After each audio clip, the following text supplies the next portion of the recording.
Hello, everyone. I'm Fletcher Mackel, and this is a special New Orleans Pelicans edition of the WDSU Hot Seat. Our Pelicans, of course, are advancing to the second round of the NBA playoffs for the first time in 10 years because they swept the Portland Trail Blazers. Joining us to talk about the Pels tonight, Jake Madison from Locked On Pels, David Grubb from Crescent City Sports, and Ali Kosel from the Bird Writes.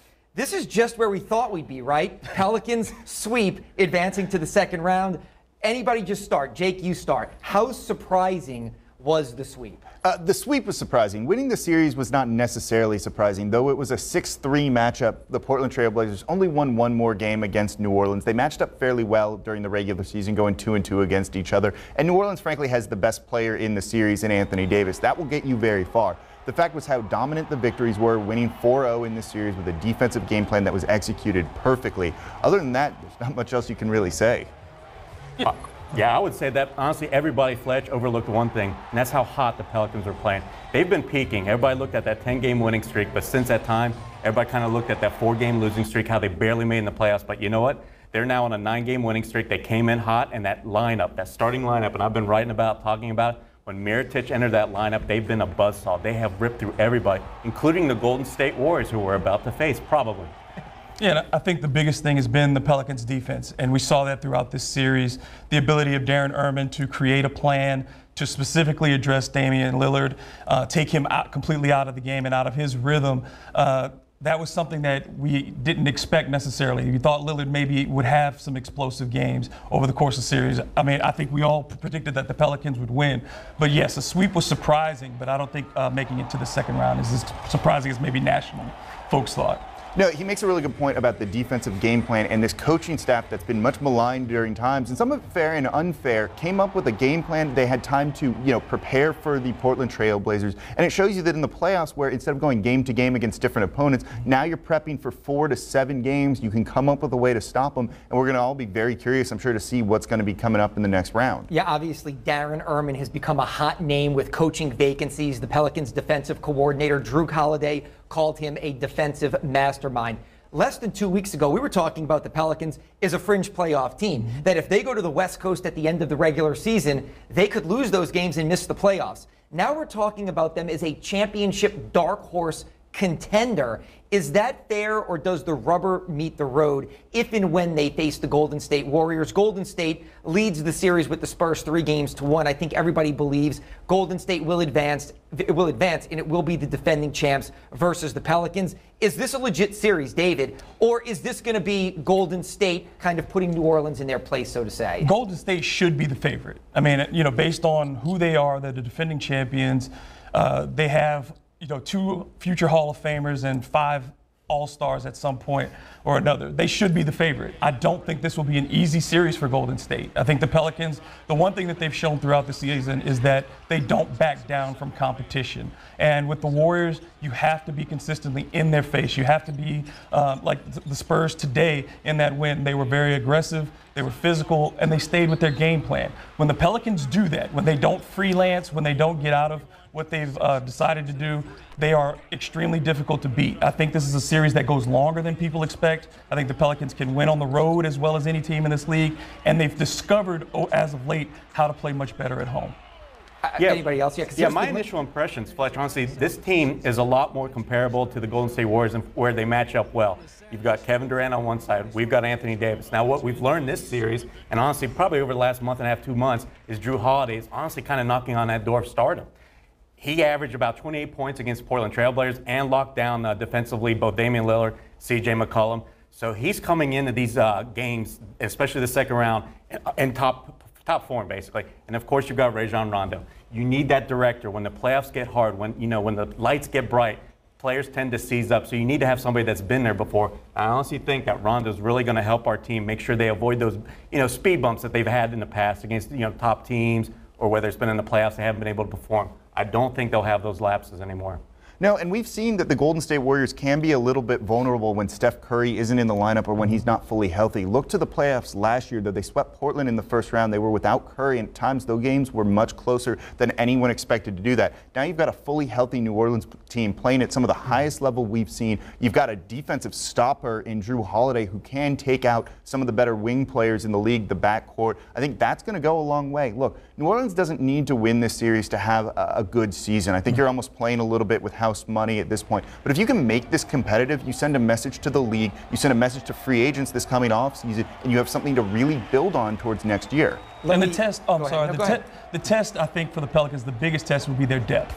Golden State has more depth up and down the roster and a lot of length. So guys like E'Twaun Moore, Darius Miller are going to have to take on a bigger role this series than they had to do against Portland. You all talked about the national scene. The Pelicans are a hot story nationally. Anthony Davis, it's great publicity for New Orleans. You all are at every game. You're there on Tuesday nights in February when they play Milwaukee. How nice has it been to see the rest of New Orleans kind of catch on? Those games were electric for games 3 and 4. Do you think this franchise has turned a corner, so to say, and people are engaging more with basketball? Because we know we have a well-educated football fan base. We know people love the Saints, LSU, Tulane. They speak hut fluently.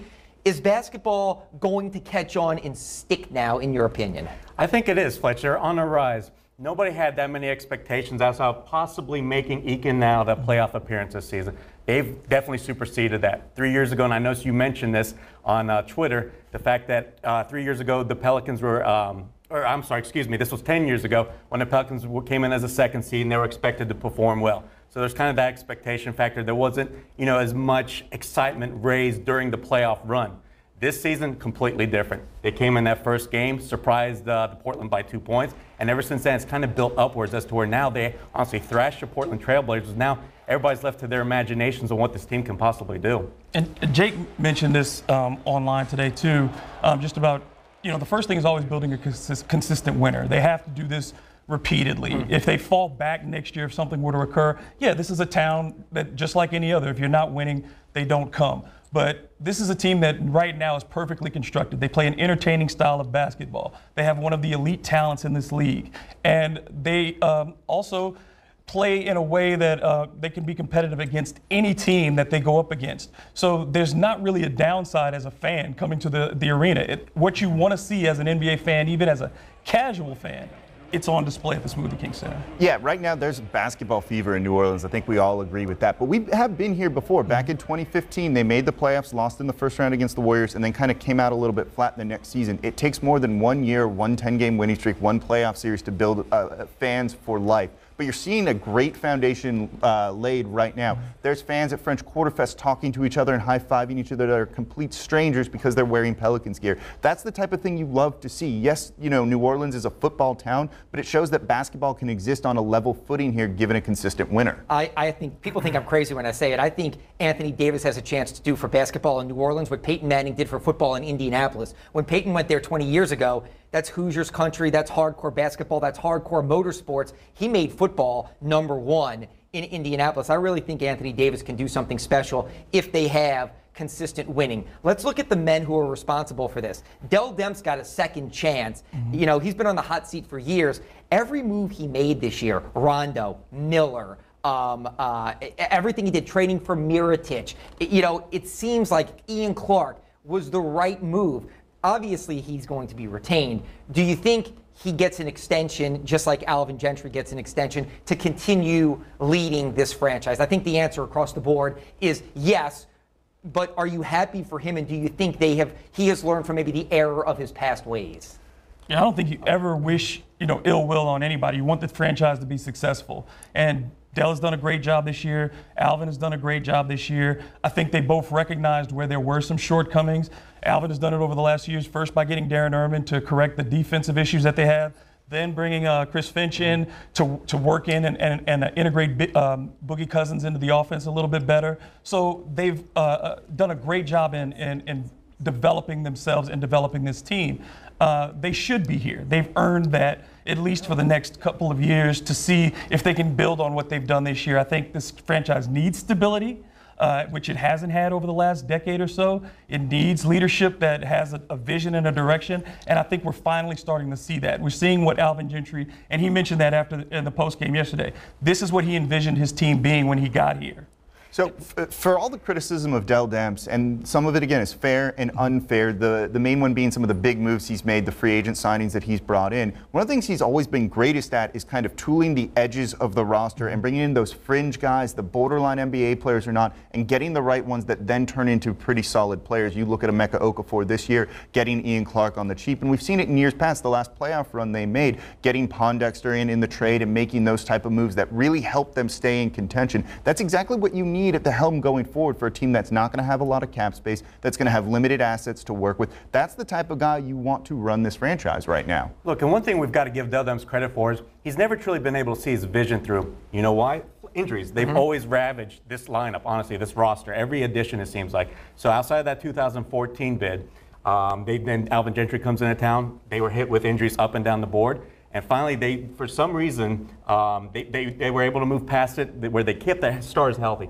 You can't look past that. Drew Holiday finally didn't have to worry about his leg, didn't have any family issues, and suddenly he goes from a guy who I thought, honestly, at the beginning of the year, really struggled with confidence still. But man, did it grow. Almost every month you could see that growth, as to where now he honestly plays like a legitimate superstar. All right, we are running out of time. We could probably talk about this all night here. So I don't want to say rapid fire, one-word answers, but short answers. And that's hard for me because I ask long questions. All right, I think Rajon Rondo has to come back next season. I think he has been invaluable. He's a free agent. How important is it that he is back next season to help this group push further maybe into the playoffs? It's highly important, and it's not just for the on-court purposes, it's the off-court side that he brings to it as well, building that team chemistry that we've seen and the team's talked about a lot recently. Yeah, I think also he brought an edge to the team that it needed. The aggressiveness that he's pulled out of both Davis and Holiday have been extremely important. From day one of training camp, the players have all mentioned one name consistently, and they've applauded him. Rajon Rondo. They've got to bring him back. All right, I think Boogie Cousins is back. Obviously, he was in the locker room. You see the way the players react to him. Does New Orleans have leverage now, though, where they don't have to overpay? They could potentially say, let's feel him out. Let's see how he comes back from his injury. Or do you think they're just going to push all their chips to the table and give him a huge deal and bring him back? I think they're going to give him a 5-year near max deal. Not a full max, but very close to it. I don't think you want to play games with this roster. He's one of Anthony Davis's best friends. I think you make that move right away in the opening nights of free agency. I think after yesterday's game, we saw it in the post-game locker room celebration where Gail Benson walked in with Boogie Cousins, and they hugged out in front of everybody right there, right before she congratulated the team. That says right there what the organization, what the owner thinks of Boogie Cousins. They're going to make a deal, make sure he comes back. I think he's back. I agree with Jake that they'll probably give him the max deal. I'd like to see them maybe consider something that is a bit more incentive-based, because we don't know, and the season will start without knowing what his physical condition will be. And that's the biggest question mark for this team going forward, is if you bring back Cousins, is he going to be healthy? Is he going to be able to be at least 80% of what he's been over this past year? And just final yes or no, because I'm being told to wrap here. Yes or no, do the Pelicans, if they face the Golden State Warriors, which it looks like they will, do they advance to the Western Conference Finals, yes or no? I've got to go with leaning towards a no. Okay. Same. No. Yeah, let's be realistic. It's probably going to be a no. I agree. I think they're going to give them a great series like we all discussed, but I do think in the end, this is a juggernaut team, a team maybe of a generation in the Golden State Warriors that doesn't have a whole lot of weaknesses. All right, Ali Kosel, David Grubb, Jake Madison, we appreciate your time. I wish we could talk longer. Maybe next week, if the Pelicans continue to play well. All right. I'm being told to wrap. All right. Thank you for watching the WDSU Hot Seat, a special WDSU Pelicans Hot Seat. We'll be right back after the break.